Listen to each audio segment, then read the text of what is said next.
Well, I am a firm believer that two heads are better than one, and coming into the final major of the year, the PGA Championship, I'm delighted to be joined by Sky Sports analyst, Daily Mirror tipster and former European Tour player Gary Murphy to give you, hopefully, some winners from this final major. And Gary, first of all, let's talk about the favourites. Rory McIlroy is 15-2 favourite, Adam Scott 12-1, and Tiger even further out. How do you read the favourites coming into this event? McIlroy is a worthy favourite. I mean, he was awesome at Hoylake. He showed the brilliance Thursday, Friday, and then the steal at the weekend. Something that he possibly hasn't shown in his two previous victories. It was just brilliant golf. He's a worthy favourite. But is he as prepared? We've seen all the stuff on Twitter and Facebook about all his parties and stuff like that. Is he as focused coming into this tournament as he was going into Hoylake?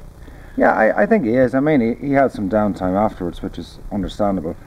But he also mentioned, you know, Augusta next April, the Grand Slam. So he's back. I think he's back on track straight away. He wants to win as many as he can.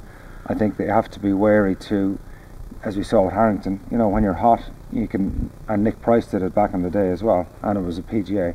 You know, you can win 2 or 3 in a row if you get it going. So Rory will be. You'll be having a little nibble at that 15-2. Yeah, I mean, he's the best golfer on the planet when he's in form. Okay, out of Adam Scott, who was, I think, pretty generous out of the 12-1 on Tiger Woods, who are you taking there? You know, Adam Scott tied 5th at Oak Hill last year. You know, very lightly raced, really good form line since his win at Crown Plaza.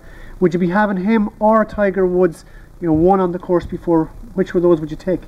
I'm going to go for Tiger, because I went for Tiger at Hoylake just because his price was so huge. I know he didn't perform.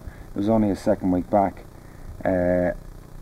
He's going to be there or thereabouts, and he's going to be a huge price.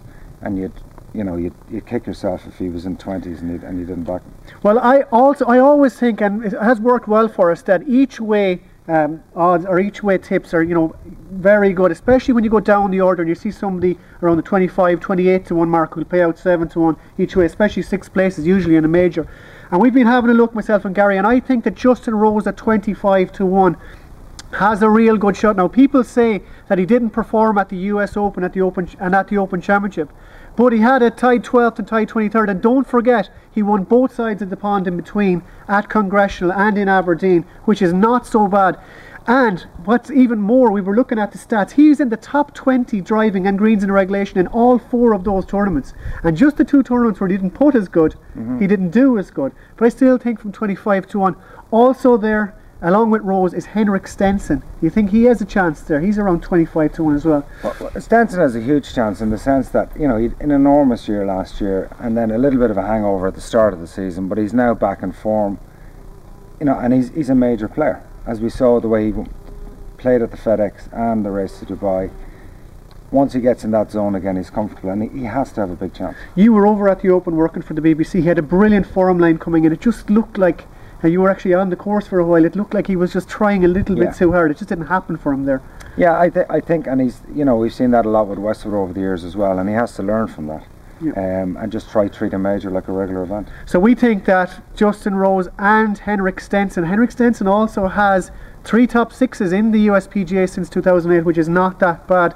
A little bit further out the odds, maybe 28-1 or 30-1, is Ricky Fowler. You know, people talk about Ricky Fowler and Butch Harmon changing his swing, but what has been the real difference since he's turned around at? I mean, he has changed his swing, and he's certainly striking the ball a lot better and more consistent, but his putting has been standout. And we saw that the first time we actually saw Fowler was in Celtic Manor in 2010.